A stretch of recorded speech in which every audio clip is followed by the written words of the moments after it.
এই ভর্তাটার স্বাদই কিন্তু অন্যরকম। দেখতে যতটা লোভনীয় মনে হইতেছে, খেতেও তেমনটাই স্বাদ।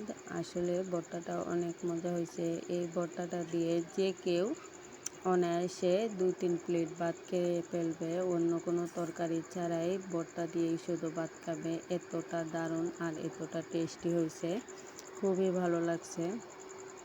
আর এরকমভাবে যারা ভর্তা প্রিয়, ভর্তা বানালে এরকমভাবে খুবই খাবে।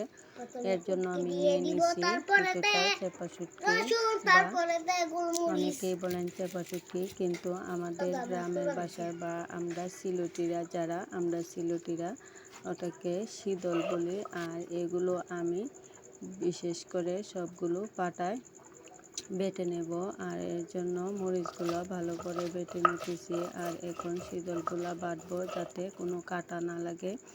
আর কাটা হলে ভর্তা খেতেও অনেকটাই খারাপ লাগে। আর বিশেষ করে আমি কাটাটা আমার খুবই ভয় করে।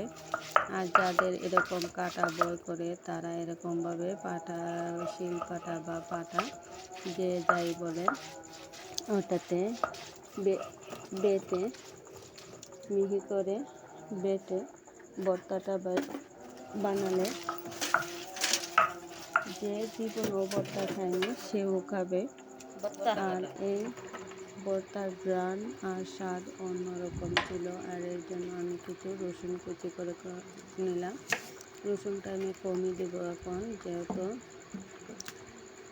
অনেকগুলা রসুন বাটার মধ্যে দিয়ে দিছি। আর এখন কিছু পেঁয়াজ কেটে নিব। আর এই পেঁয়াজগুলো কিন্তু দেশি পেঁয়াজ ছিল, অনেকই জাল, চোখে দিয়ে জল আসতেছে। আর আমার শাশুড়িও এই ভর্তাটা খুবই ভালো পান, খুবই পছন্দ করেন।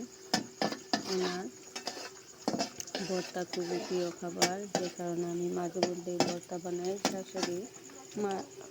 বউ শাশুড়ি মিলে ভর্তা খুবই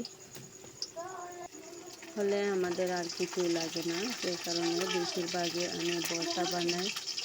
আর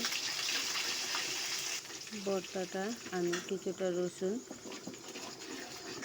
দিয়ে দিব তেলের মধ্যে। জানা রেসিপি সম্পর্কে জানবেন। দেখতে পাচ্ছেন এটা হচ্ছে বাঁশকরল বলা হয়, অর্থাৎ কচি বাঁশ।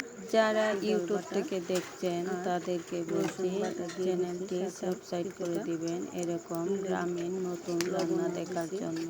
আর যারা ইউটিউব থেকে দেখছেন ফলো, লাইক দিয়ে পাশে থাকবেন ইনশাআল্লাহ। সবাই ভালো থাকবেন। বেশিটা পেঁয়াজ কুচি দেব না, কারণ এর জালটা কমে যাবে।